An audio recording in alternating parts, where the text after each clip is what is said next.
mbote na ba Kongomani mbote bisika tout bozali kolanda tondi melana votre magazine préféré. Puis les sous vraiment mon kolalo pour être tout ba kosolola. To vanda, to zabana mboka, to zali libota moko s'il y a un problème, hein, na kati ya famille vanda ba solola.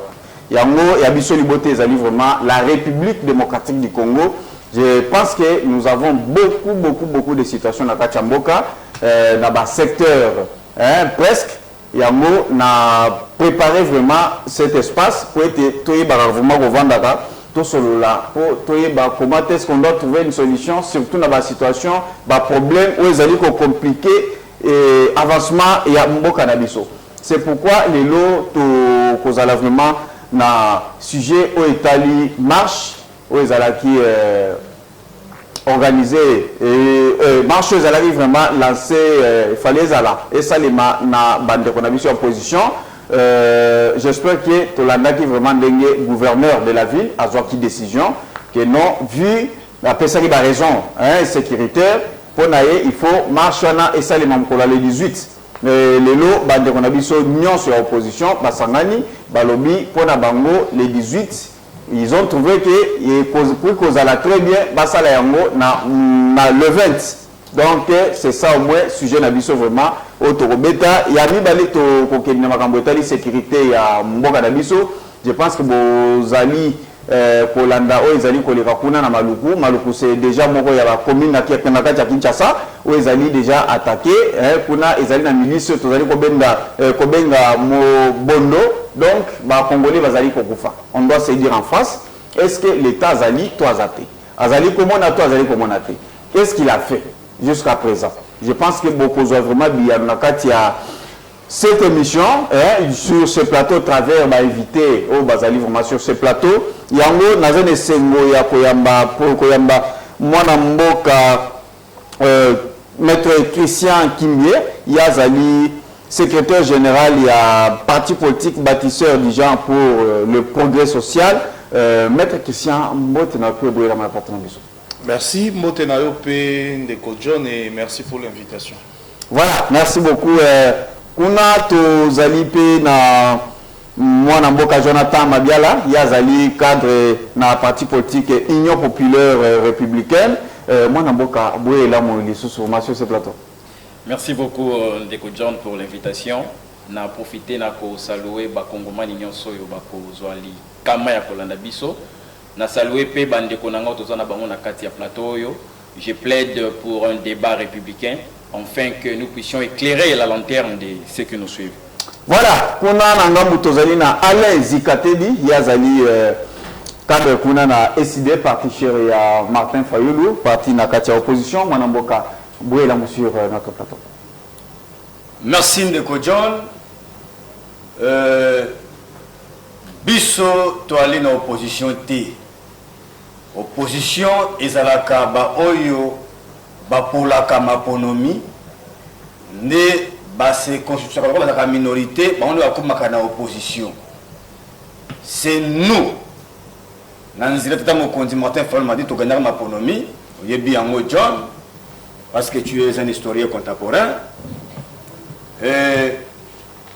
Les lots qui n'ont la résistance parce que tu es face il y a des usurpateurs, il y a des imposteurs. Et tu continues à parce que pouvoir à peuple au Baïbaka va continuer à faire mais rapidement. Bande koyo il y a force du progrès. Toujours il y a des ceux qui s'animent. Mboka nizo kende wana okomoko te déjà na ndeko ezokende na kokende loko na pétodier allez Zikatedi c'est très risquant makambo ko ça maniona voilà très bien je pense que to kolobela yango puisque ezali na kati vraiment ya sujet au to zali kolobela sur ce plateau je pense que to zali kozela pe Sarah Sombe madame Sarah Sombe yazali cadre kuna na envol ezali parti chez ya Delice Sanga donc je pense que d'ici peu à kozala na biso sur ce plateau. Voilà. Il y a eu un point de presse, conférence de presse, où il s'allait mis les lots.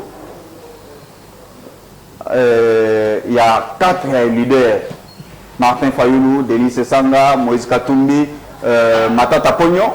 Bangonde, Bazala qui vraiment, c'était prévu pour être marche et salement, mais Ngobila Bisu Bango qui était, vu la situation sécuritaire, on a souhaité que marche Nabinez à les 18, mais Bango, Baye Kopona, Mukolo, il y a le 20. Voilà, allez-y Katebi. Comment d'abord vous avez trouvé décision, il y a Ngobila, il y a co-reporté, d'abord, date Obino, Bosingaki. Une décision anticonstitutionnelle. Ngobila a la qualité de Kodjon, il a proposé à mon organisateur, il a yondingo ana, mukokuli na kobala. Ce que j'ai protocole, baye na likamwetali libala na yo. Au juge directeur, il y a fait na yo. Yo ozo bongisa libala. Au moment où wapi directeur a fait non responsabilité, le mois libala lelo tia mo mokolo mosusu. C'est nous qui sommes les organisateurs. To saisir pour la informer le article 26 la constitution de permission d'ingisa. Boni to kende liboso Ngobila na veille ya makamweta libongo marche na biso auto kende ko marcher parce que bossa la terre que même ba policier ba peki biso maloba na bango ete ba kozana marche parce que leurs ménages aussi sont touchés. Basi na bango tambola elongo na biso parce que wenzo bango ba okenda ka wana ba ko nyokwa maka. De konangai John même Tonga et Mati. Tu peux te rendre compte. Na mboko wapi to komi ko kende même bien biso ko lia nyoso ata kan to ato ko exporter ndembi. Yo monya ba cheka mera ke ko somba ba sangu na de kola masangu na mboka mapaya. De kola masangu. Wapi beli. Et comme on la pas bateau non, il y a une main noire. Tout le monde non makambo za kaboité.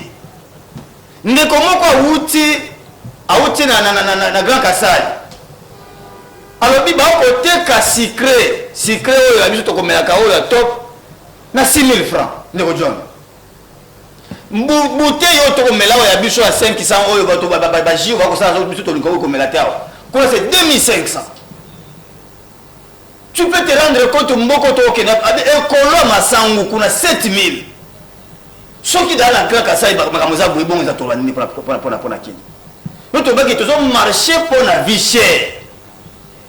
Moto ba fute mbongo atali mbongo ya moni eloko mwa balunga te ko sommela lo mbongo. Et comme so opesi mama mbongo wa wenze. Lelo lo mi fo pe on zupo azoka kanda ko mo pe ya ko na calcul. Mboka ni biko zo mata mokolo. Alors bossé. Donc to baki non. OK. Ngobila et c'est ton marché. Ton marché pour la vie chère, ton marché pour la sécurité grandissante, ton marché pour la haute et bon économie. Merci beaucoup.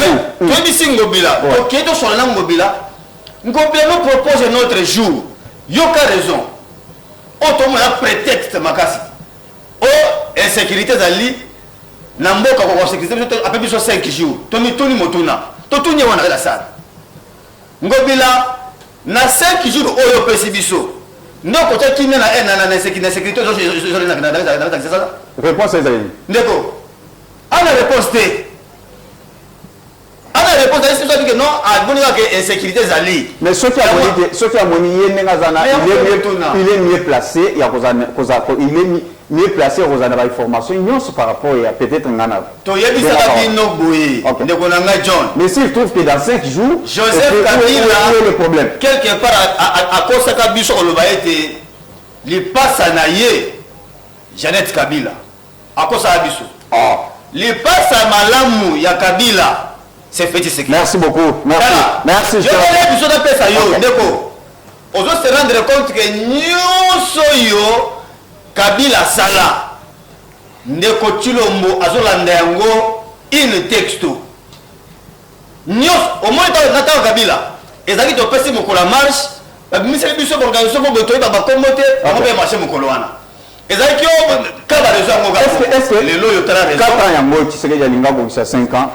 Est-ce que possible que marche bayebi bino ke basengaka marche te ndeko na ngai non, parlons de l'information. Est-ce que vous saisir déjà ou vous informer déjà l'autorité bayebi bino que non marche bon ça la te est-ce qu'on y a dit que batobo ba piner comme du peuple matin Paul Madidi Paul on appelle ma marche vous savez non quand pour la marche karaoui les lois va commencer la biso tsangu zone neutre quand pour de marche à Konate et ils ont cru que popularité à Martin Paul Madidi des aïga la tsangu merci babino bebele la marche belé yo yebi ba demander à biso to zaliawa to ali ba victime d'avec kalala ya biso à Koufo Liboso ya si la IDPS ba bête de la barre de fer pour ni pour marcher. Merci beaucoup. C'est pour vous dire que merci à les donc nous sur Kabila nous va copier. Voilà. Il a pas ce problème. OK.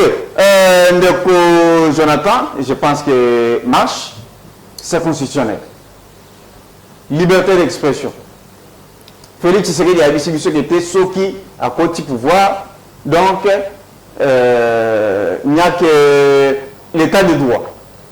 Mais comment ça fait-il Baninga Bazali pour organiser marche pour nous recevoir des revendications Nabango, c'est constitutionnel, et puis commis dans les lotés, commis lobby, tout ça. Est-ce que vous trouvez ça normal? N'est-ce pas qu'ils allaient façon à déstabiliser l'opposition parce qu'ils ont compris que l'opposition a une force? Merci beaucoup Ndeko John pour la question. On a trouvé un peu la contre-vérité si on a en face de l'opposition, il y a résistance. Alain Zikateli. Voilà. Oui. On a trouvé un peu la contre-vérité. Déjà, Bandi Koloba Awa et ils ne sont pas de l'opposition. Attendez les article 26 de la Constitution. Ils ont garanti liberté à manifestation. Mais alors, le but, c'est basé sur la résistance. Ils ont encore une aberration. Dans la joke, si je ne me trompe pas, dans une chaîne de la place, dans recadraé. Concept résistant, on a un régime démocratique et ça l'a raté. Parce que concept résistant, c'est un concept qu'ils ont utilisé pour la première fois dans le 20e siècle. Tango, Allemagne et envahir France. Il y a le concept résistant. Concept résistant, ils ont concept de employeur ceux qui vous allez face à un régime envahisseur. Par exemple, le Rwanda a envahi la République démocratique du Congo, on est tout le concept résistant. Mais on a un régime démocratique, le président de la République, Félix, accédé par la majorité, accédé par la présidence, par la voie des urnes. Il ne faudrait pas nous parler des résistants. Il faudrait plutôt nous parler de l'opposition. Là, c'est un recadrage. La marche est garantie par l'article 26 de la Constitution. Certes. Ce que même l'article la liberté de manifestation est garantie. Toute manifestation sur les voies publiques ou en plein air impose aux organisateurs d'informer. Tout dans le régime, il y a information. D'informer par écrit l'autorité administrative. Pourquoi on doit informer à l'autorité administrative? C'est pour prendre des précautions et accompagner Bino. Tout allez na jungle quand vous voulez marcher, vous vous informez, vous ne demandez pas l'autorisation, parce que dans le régime, il y a information, vous informez pour que l'autorité administrative a un moyen d'accompagner Bino. Par rapport à tout ce qui se passe en sécurité, ensemble, on devait prendre une décision avec l'autorité. L'autorité a 5 bango, bameka ko poussa muke date. Mais dans zongi muke na oyo ndeko par rapport à point de presse au bauti ko sala awa na kangi maloba moko oyo ndeko Sesanga Chuchu bauti ko loba. Il a dit ceci: en toute responsabilité, nous avons décidé de notre propre chef et nous n'accepterons pas un nouveau dictat de la part de l'autorité urbaine que la marche va se dérouler, que pour ça marche. Vous sentez la rébellion à Kati Yamaloba ya Ndeko Sesanga Chuchu, parce que c'est un rebelle. Il fut un rebelle. Ndeko Sesanga Chuchu. Il fut un rebelle. Vous sentez rébellion, vous allez tirer le Nakata Makila naïe. Baponi pe mutu ya mabe ou azal rapporter pas baponi yende mutaloba. Image ya mutu en communication, toutes les communications, même l'image de la personne. Vous sentez la rébellion en lui. Ça ce n'est pas responsable. Quand vous voulez organiser une marche, selon l'autorité administrative, c'est l'autorité qui a accompagné Bino. Surtout quand les bandeli. Comment est-ce que le problème est allé déjà entré il y a Kinshasa. Alors sur base de cela, à l'objet que marché d'année, ma 5 jours va prolonger. C'est dans 5 jours on va maîtriser ma femme. C'est la non, dans 5 jours on peut prendre des précautions. Dans 5 jours on peut voir comment est-ce que tout casser hémorragie aux ali nangambo il y a entrée il y a mboka. Nazo vraiment muke par rapport à ma kamunde konanga lobby awa. Ndeko lobby, à lobby article 26 et puis après c'est exemple il y a mariage. Après c'est exemple moi ko ezali ko kenena nzelati. Et ça vraiment la carte à mon longoté. Parce que moi j'ai un frère. Il fallait que ça un mariage. Parce qu'après cet exemple, il y a un mariage. Comment est-ce que il y a un mariage, il y a un jour boyé, au décalé jour. Moi j'ai un frère, il fallait que ça un mariage. Tchadat, somba bilo konyoso. Et commis 3 jours avant le mariage, Covid et Koti Namboka. Tous les salles fermées. Je vous dis, mon frère là, à ça le mariage, il y a 3 mois après, devant pasteur, notre famille. À ça, la saleté. C'est-à-dire il peut y avoir des situations où il y a par exemple une catastrophe naturelle, il peut permettre de, par exemple, exécuter plan na yoto et venir que c'est que ça. Mais à ma insécurité à ma bandi les lotés, le bazala qui on a na plateau de Batéké, tout le monde sacré organisé ma là il n'y avait pas un problème. Problème c'est que quand on a été en marche, il y a opposition. Non, non. N'est-ce pas qu'il y a une main noire par un autour de je comprends aux journalistes, il faut poser quelques questions, mais il n'y a pas d'abisso. Ce que l'on dit bien, bateau à l'abisso, les bandes d'introduction et émission, on lobby bien que insécurité comme il déjà la porte awa. Autant même combo il y a des déco à pour créer une sécurité. Et union sacrée, c'est question du bon côté de l'histoire. Et tout ça qui plein d'abisso pour la martyr. On est à la guité. Insécurité, c'est déjà la porte awa. Certes, il y a Batéké, tout, on est déjà pour moi depuis quand. Mais Bandi le loté. Non, il a dit le loté. Introduction à yo à outil bien et commis déjà la porte. Et donc ça veut dire que ça, c'est depuis un temps où vous avez déjà depuis un temps mais ça qui n'a porte. Oui, oui. En même temps où nous sacré à Salima Kamuna, il y a la différence entre ceux qui bitumba par exemple bazan kubunda bazan avenir bazan musika na ceux qui va commis la porte na yo. Degré il y a précaution au soit. Na ndenge bazan musika na ndenge bazan la porte na yo et goza na ndenge mon côté. Alors ce qui nous unit plus fort que ce qui nous divise, tout à l'heure, nous mboka. To sengi na bango te ba nilé. Ba poussa mukié. Ba poussi yango les 20. Entre-temps, l'autorité urbaine, l'autorité administrative, à côté la moyenne ndenge nini ameka ko stopper hémorragie ezali ko bimana ngambo ezokota na déjà na kati ya ki pour que permettre ba accompagner ba développement malam parce que les lots soki que to accompagner ba développement et kozala oh non batiki bango non. Le président de la République n'a régime naïe, ou est un régime démocratique, même la liberté de la presse. Aujourd'hui, nous avons gagné 30 places. Merci la République a gagné 30 places. Si on a laissé, celui qui a bandeko, il y a presse, les lots, liberté na bango, et que le lot République est avancé, gagné même 30 places, pourquoi pas te retirer la Merci beaucoup, merci Joël. Merci Joël. Voilà, Maître Christian. Nalobia, on a bandé qui est secrétaire général et il y a BGPS. Est-ce que vous allez d'accord, puisque vous allez prendre mon Beko? Est-ce que tu es d'accord avec la décision Oyongobila a joué par rapport à la marche et à la bande de l'opposition? Merci, merci Ndeko John. Je crois que nous sommes politiques, mais nous sommes juristes de formation et avocats de surcroît. Voilà. Tout ça à Mibeko. Mibeko, on est lobby, tout ça sous Otobengi régime, il y a information. L'information suppose, tu informes l'autorité. Moto Azaliko, gérer ton moto Azaliko Kamamboka. Que gouverner, c'est prévoir. Nous gérons les gens, nous gérons les individus. Même à Degonabiso, il y a une opposition, ceux qui ont une résistance, ils sont gérés par nous. C'est nous qui les sécurisons.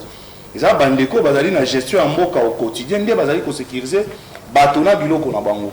Donc, moi, je suis très content d'ailleurs en venant ici, Nayoki Bandeko Basala qui point de presse na Bango, rencontrer besoin, sinon proposition, l'État a fait ça qui bango, l'autorité a fait ça qui bango.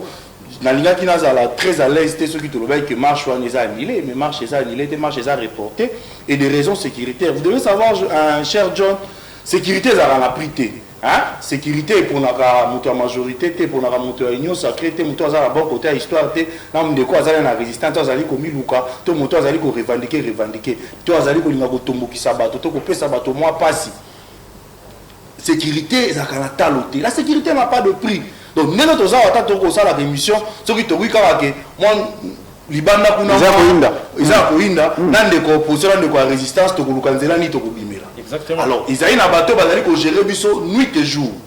Alors ville à Kinshasa ils allaient gérer na ndeko Gentili Mobila ou azali gouverneur ya ville a convié qui bandeko voilà là où nous disons que c'est la démocratie, c'est un jeu démocratique. Est-ce que convier ces géniaux? Est-ce que na régime passé opposition à l'époque est-ce qu'Andimaka rapport au Kimbuta Pesaka? Parce qu'on les exemple Moutouto Ayemi. Je crois que cette comparaison, la comparaison n'est pas raison. Quand tu sais qu'il y a un tel jour. Quand tu sais qu'il y a un jour encadré. Comment on a lobby au gouverneur a mis à lobby marché et un jour tel jours. Est-ce que vous respectez des millions et des milliers de personnes bazalaki obimana balabala? Comment bandeko wana ko sécuriser bango to zo police sinon ça to tient bango ba to tala bandeko wana quoi de plus normal qu'on pouvait ko boya parce que ndeko azalaki lokola nde ba benga ngo azalaki so kazalaki lokola danger public so ka bimi bato bazalaki ko landa ye yango moni que l'état azalaki ko zape mibeko ko lobake azala makoki ya ko encadrer bato wana te d'où bazalaki ko sala ba dissuasion pour que ba panza bato ba commenter mais ce n'est pas le cas aujourd'hui. Nous respectons nos frères de l'autre côté de l'opposition parce que des mauvais côtés de l'histoire bandeko ya biso bazali ko sala opposition bazala na makasi wana bazala na endurance bazala na temps makasi ya ko sala opposition mboka etambola fa opposition pe ezala nous les respectons pas ça l'opposition na bango mais une opposition républicaine donc to pesi bango to pesa ki bango le 18 bango bamoni que le 18 kozala moi nyamu kozala baponi le 20 je crois que l'autorité a causé à disposition nos amis nécessaires pour que tu accompagnes bango. Il y aura pas la fin du monde si nos amis marchent. Et puis, par exemple, aussi, c'est du progrès avec Jekobeya. De l'autre côté, Lissanga Bonganga, il faut attendre. On a vu sur Tolobi que tu peux qui ça marche, mais tu peux encadrer bango. Tu suis toutes les dispositions nécessaires pour que tu encadres bango. Ndetoloba dit que samedi, papa, le secret de l'État, on ne peut pas le dévoiler à la place publique comme ça. Ndeko mobile azali ko gérer mboka na biso azali ko gérer ville à Kinshasa soka esi bino que nzelo bolingi bo emprunter peut-être pour na mokolo wana to koyamba bapa ya bakoya bino bo de chèque mbuta wat kimbuta soka le marché zaté bo marché tel jour wana je crois que c'est le propos nous là ba discours ouais bande ko imaginer parce qu'on est tous témoins dans ce pays. Nous restons dans le reste. Et aujourd'hui est-ce que beaucoup qui cause vraiment ba donneur de leçons dans makambo zota nous avons évolué. Nous laissons l'espace à tout le monde. Aujourd'hui, on peut critiquer les pouvoirs. Aujourd'hui, on peut marcher, on peut organiser. Ça marche. Et tout ça dit que la liberté, la base de il y a qu'on critiquer, il y a qu'on matisse à Massangou, il y a qu'on créer ma buzz, il qu'on crée la société. C'est ça le jeu démocratique. On donne l'espace à tout le monde. Et dans les règles, parce que tu as la majorité, tu as la poubelle, tu as l'opposition, tu as laissé aller la gestion quotidienne à Congolais. Nous avons insécurisé davantage les Congolais. Nous avons la pongi, mais nous avons la pongi, nous avons la pongi, Boutunion, sur les boni pour améliorer le social à Congolais, boni pour sécuriser les Congolais. La sécurité, ils ont la priorité et puis ils ont la délai d'expiration.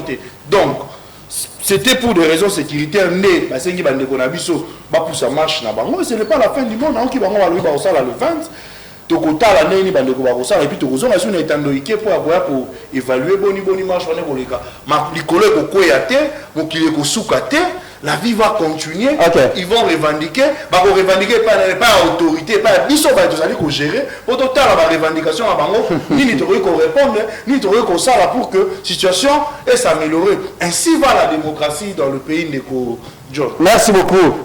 Nazongeli Alain Zekatedi décision Yangobila il faut botambola le 18 to ekibino lobby le 18 était et ko sala le 20. Pourquoi point ni mondimi le 20 que le 18 où le gouverneur a possible. Ndeko John Zapassi. Bandeko bon je comprends eza major nde sali bango sala bango boye. Ozo ka wana maloba ya major. Rito mtana azolia akoma na biloko ya mosusu ekomaka pasi oyoki ndeko akomi korepete maloba ya Mende. Ce que Mende nous a dit na régime eleki alobi ces jours-là il y aura un matin, il y aura aussi un soir. Rien ne va changer. Les collègues au quoi y a été. Bah pourquoi Mende bah comment récupérer? Et là pas si ne connaît pas. Biso to marché pour le marché karaté ne connaît pas. D'abord on a regretté le comment quoi wa. Bon je comprends peut-être Ndeko Mabiala. OK. Il y a des termes tellement qui ressemblent moi. Au moins Jean Rostand lobby, la culture n'est pas le fait de, ce n'est pas le fait d'avoir farci des dates dans moto, c'est pas ça la culture. Ça c'est Jean Rostand. Quand la fétimologie, il y a résistance, ce n'est pas ça le problème. Macron, peut-être il n'était pas là. Macron a la qui de côté le mois. A répété Maloba ya Yves Le Drian. Il y a compromis à l'africaine. Et ça qui biso. Ouais, peut-être tout le monde il y a un président démocratiquement élu. Ndeko. Macron ferme parenthèse. Et Ndeko tu le mois continent. Il dit non, je ferme la. Je vais éventrer les bois. Amena sur le bas. On sait comment vous êtes venu au pouvoir. Si Kamakama au côté mon souté, parce que nous connaissons tout le monde, à voir au côté Makambouana. Vous mettez ma démocratie. Démocratie, vous avez la démocratie. Au point de sa vie sur les lois, tout le monde a l'élection en tant que ma bé. Oh, ndeko malumalu, ndeko mulunda, nana na organiser la biso. Mais en élection de ma bé wana. Moto mon côté parmi bango, à Kendala Kozwa. Composante il y a partie telle à quelque chose na maikasi ay otavant na bureau seni sans que partie na été ndaye mais tout le monde doit chilom moto et là comme ça démission la nomination na yé parce qu'il a été nommé ba publier les résultats globaux totaux et ça la maté ça langage que vous hein papa il y a ndeko chilombo azoka combien il y a biso ça c'est la langage que nous. Dites-nous, il a obtenu combien avec ça? Bureau de vote par bureau de vote, comme l'article 73 de l'électorat de l'État. On devait publier les résultats bureau de vote par bureau de vote. Mais ça va monter. On change. Non, c'est pour vous dire que il a été démocratiquement élu. Il a été nommé. Voilà, c'était un compromis. Merci beaucoup. Au salut toi l'état. Alors, Yami Balé, il donne un exemple qui ne tient pas debout. Tu prends l'exemple de la pandémie. Oh, mais maman, awa. On va prendre ma commande. On a changé. Ça, c'est finalement, c'est quoi? Ils ont contrainte. C'est parler des contraintes. C'est moi qui ai la parole, s'il te plaît. Il faut être poli lorsqu'on fait des choses. Ngai, nazolo banga kamoke, ata contrainte ça. Ezali na organisateur, ya ko se rendre compte ya contrainte, peut enlever option. Ce n'est pas à toi. Mais j'aime la question, je t'ai posé la question, aux aussi Satan a eu.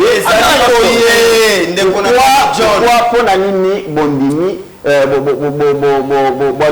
Etienne Tshisekedi wa Mulumba bisaka biso loko moko. Parce que bango basali makambo ya Gilles César na Realia. Donc bazui na bango qui Etienne Tshisekedi ya Congo mais il y a vision idéologie batiki yango. Pourquoi vous avez adopté le 20? C'est ça la réponse, voilà. Aïdi Sabiso qu'on ne prend pas rendez-vous avec un dictateur. On ne peut pas céder au caprice d'un dictateur. C'est ça la réponse. Tous obligés de la ngobila lobby. Et ce monité des hommes lobby. Vous se retrouvez sur la carte à situation. Non. Ceux qui avaient dit qu'ils étaient voilà le 20 il y a eu soit bâtiment. Mais la tournée avait déjà passé à la machine. La tournée donc c'est maintenant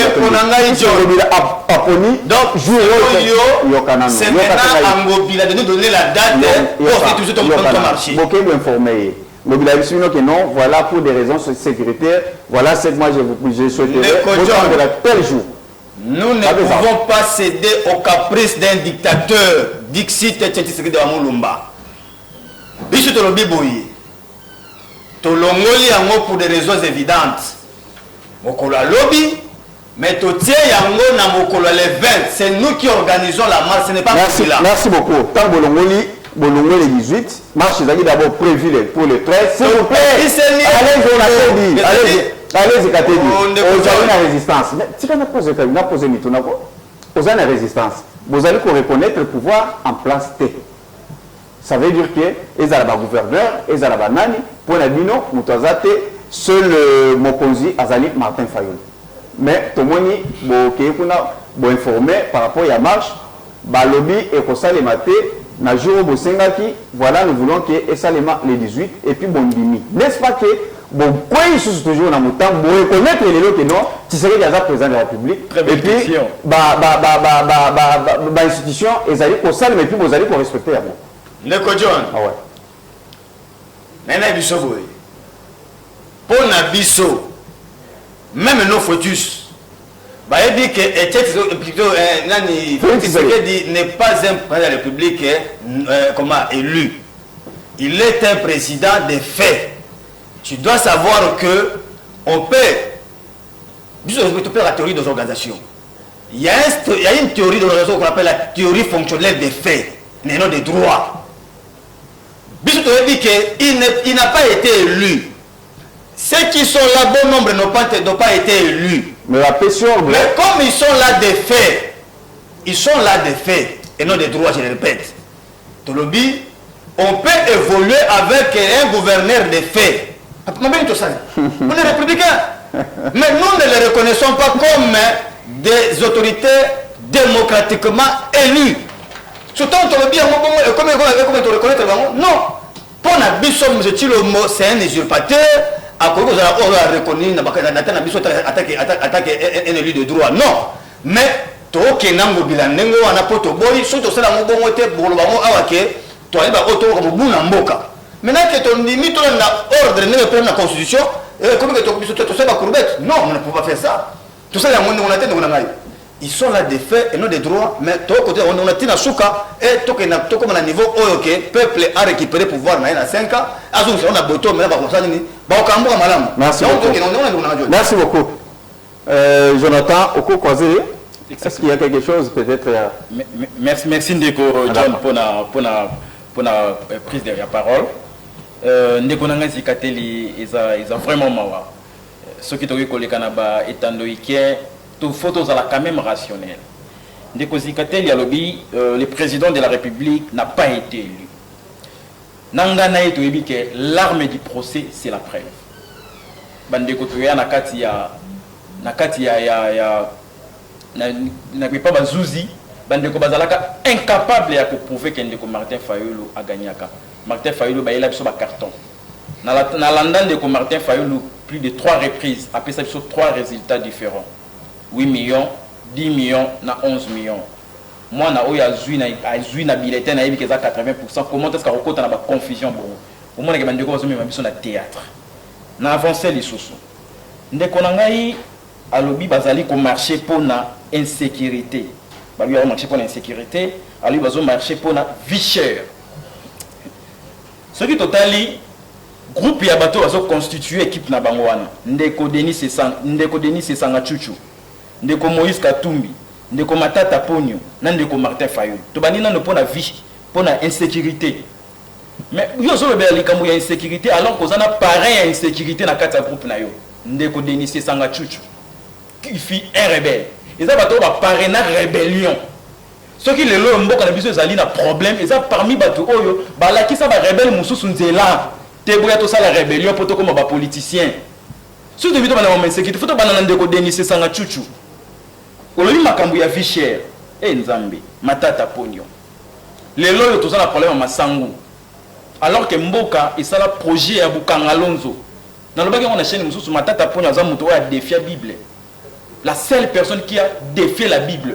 Bible loba okobuka oyo lonaki.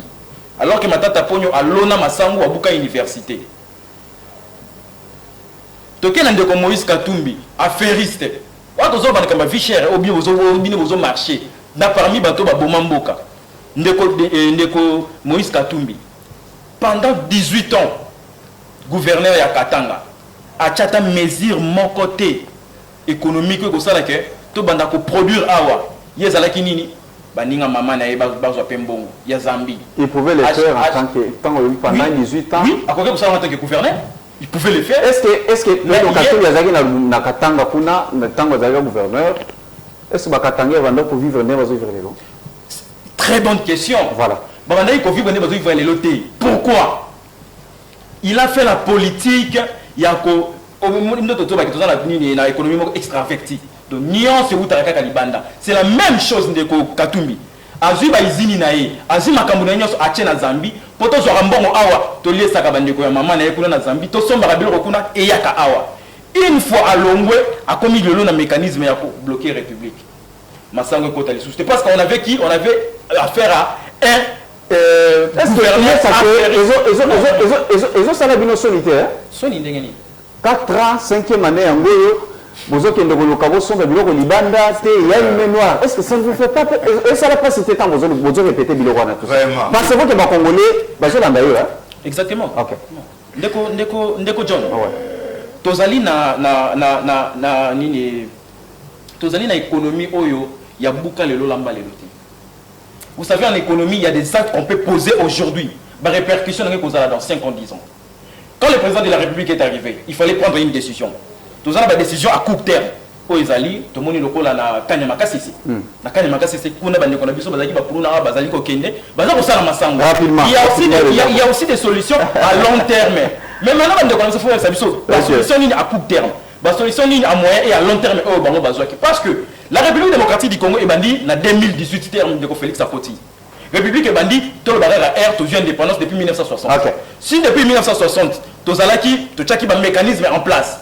Et que ndeko par exemple ndeko Mobutu aye asali bilanga ndeko ya a continuer pe le ndeko Félix Anengeki a hérité na babilo ko wana nyonso pe a continuer na mboka mais malheureusement ndeko Félix Tshisekedi aye ko bénéficier kaka na université ndeko sinani matata ponyo asali alors que ezalaki la projet à Bukanga Londres. Okay. Vous voyez aujourd'hui le président de la République il y a aujourd'hui nous avons un pays où la gestion est totalitaire, c'est-à-dire nyonso ezala urgence. Il faudrait toucher par-ci, par-là. Les solutions à court terme, quand il y a ces alliés, les alliés, projets, monsieur, les alliés en place. Il faudrait maintenant faire des projets à long terme. Ceux qui vont en face, c'est là qui ont projet, par exemple, à long terme, les lots population qui souffrent. Ceux qui ont le gouverneur, c'est là qui ont projet. À long terme, il y a que ça, il y a que ça, merci Jonathan. Mais les lots qui sont là quand même, n'a pas moyen. Merci beaucoup. Merci Jonathan. Insécurité à l'eau parce qu'il y a des côtés qui sont là, tchouchou, à cela déjà, rébellion. Merci.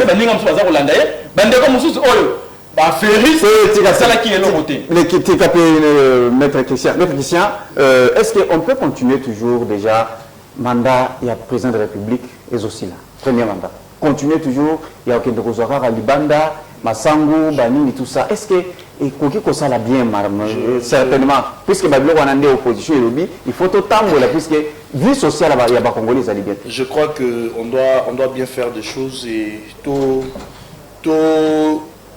centraliser, tout réduire le bilan à Félix Tshisekedi na Boluka Masangu, na Rata Masangu, ils ont se vivre na Kasai. Parce que c'est ça que vous avez condamné hier. Na Katanga. Ah ouais. Mais bon, le papier que Félix Tshisekedi gratuité enseignement que plusieurs enfants qui n'étudiaient pas ils sont rentrés à l'école. Tout le balolo dans les grands bandes d'aujourd'hui à Kakobo là à 7 km, Bapoto ici commis pour ils ont payé là. Les grands bandes qui n'a jamais et pas bande mon ami, c'est pas la ngaï mon repé. Il n'y a jamais eu du courant qui sera alimenté et puis na idiofa. Donc si vous parlez de social, il y a des décisions où il y a beaucoup d'efforts où ils s'améliorent. Peut-être il y a certaines mesures d'encadrement où nous ensemble pour que nous recueillions du bousseau. Mais ne restons pas le quoi politique quand il y a critique, il y a au monde on ne voit que le mauvais côté de l'histoire. Donc moi je dis Ndeko Félix, Ndeko Bazala qui avant 18 ans, na bandeko na bango noso basangana ki basalo ba sala ba bi place batika ki mboka.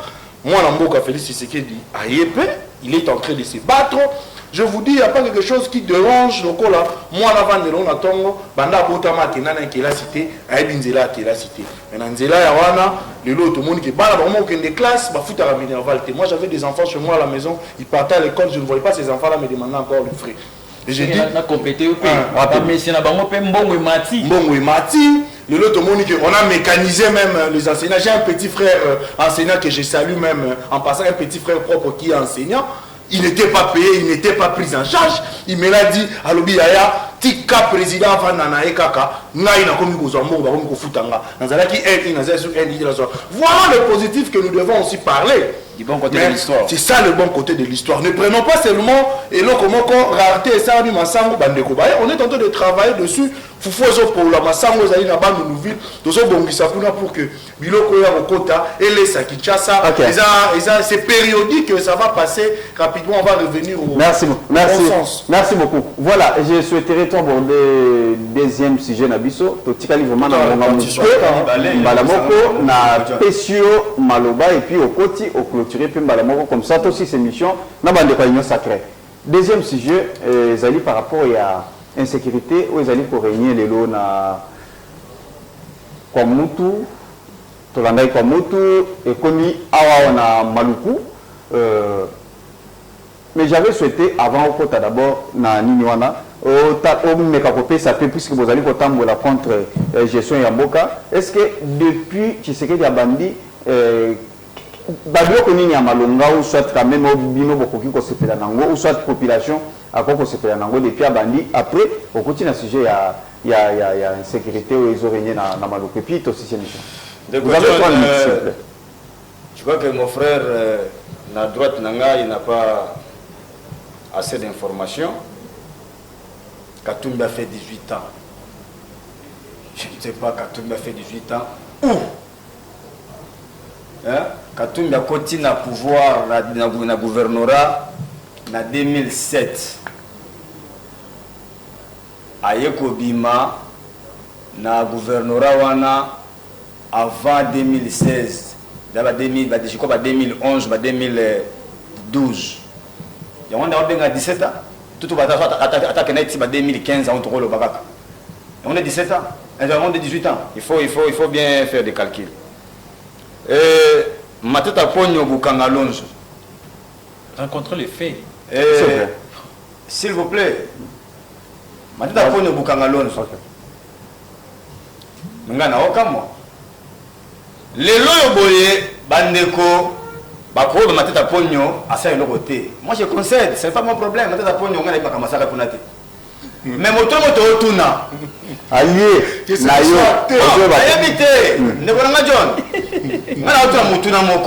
Vous partagez la même vision. Matata ponyo na bibo ndeko John. OK. Toké na hypothèse sur laquelle allié mbongo. OK. Mais yeba ngo lelo boyeke matata ponyo continue à jouir de sa présomption d'innocence. Parce que juridiction moté démontré biso la mbongo la combien. Matata ponyo na kisasa awa. Na kisasa na Congo to na kisasa. Mais bon quand ngaye kasi, okangeza rakati. J'ai ping pour comme au salam entre la juridiction. Rapidement, insécurité déjà.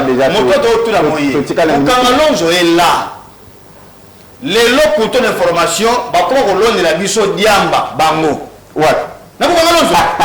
Mais moi je te dis, bah la diamba avec une firme canadienne. Merci. Insécurité par rapport. Tout le monde, on a pris temps, ils ont sauté. Na comprendre le moko et a une notion de gestion de l'État n'est pas un problème. Lorsque au moni awa ne konabi sur le kola kamere o ali ba so ba mbongo belebele na moko azimoto na to moli le kolo aziba vago mususu ate pembeni ba ministre belé ba ko lukane mba ba so bikola masangu. Toi, tu as vu quel gouverneur qui est allé acheter le maïs? Papa. et on a une attribution exclusivement réservée à insécurité.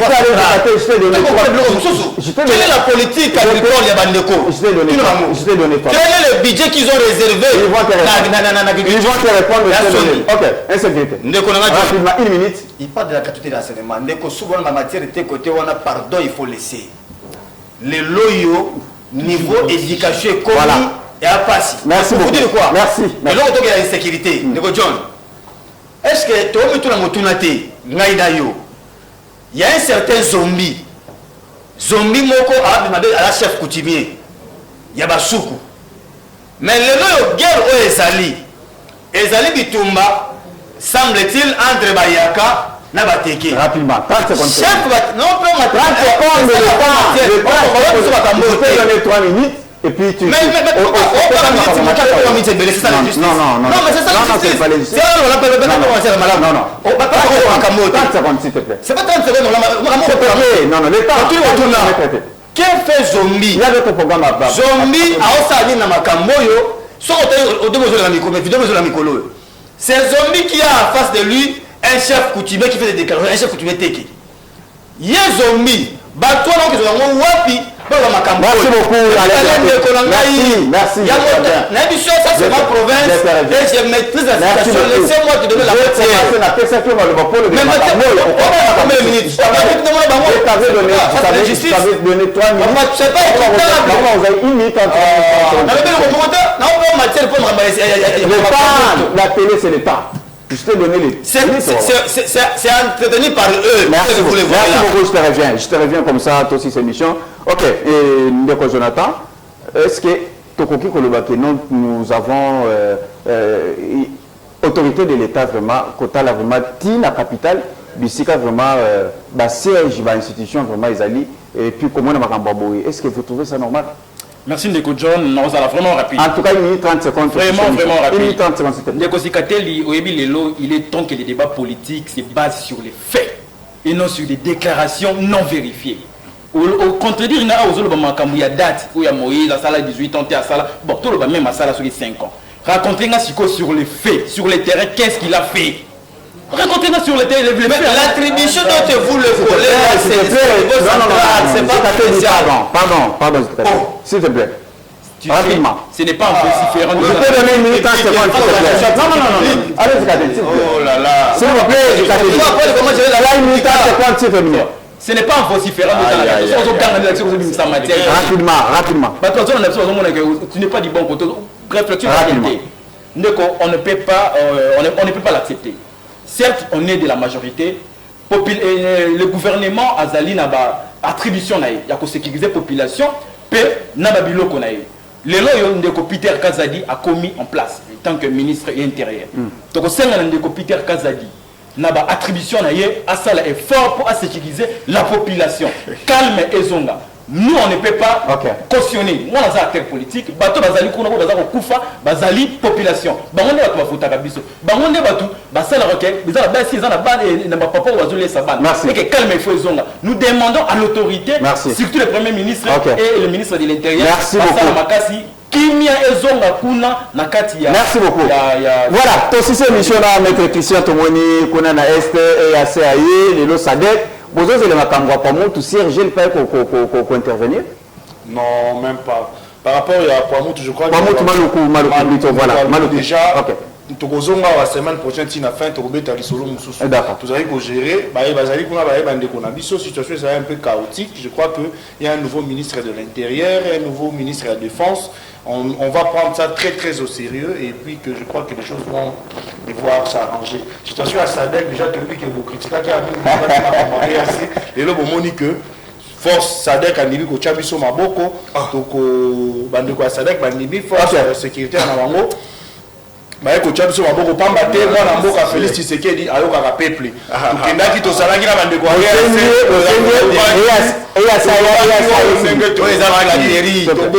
Tshisekedi alors qu'à peuple alobaki to lingi Sadek. il est allé vers Sadek. Le Sadek a été commis flatterie, Bolingui, Sadek a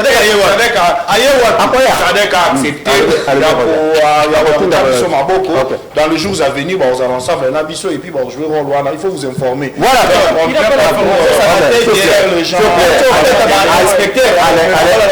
Merci beaucoup. Voilà, merci na Binotou Bozuli Bakwa Kolanda Biso, merci na Bino va inviter na Biso sur ce plateau, merci na l'équipe technique.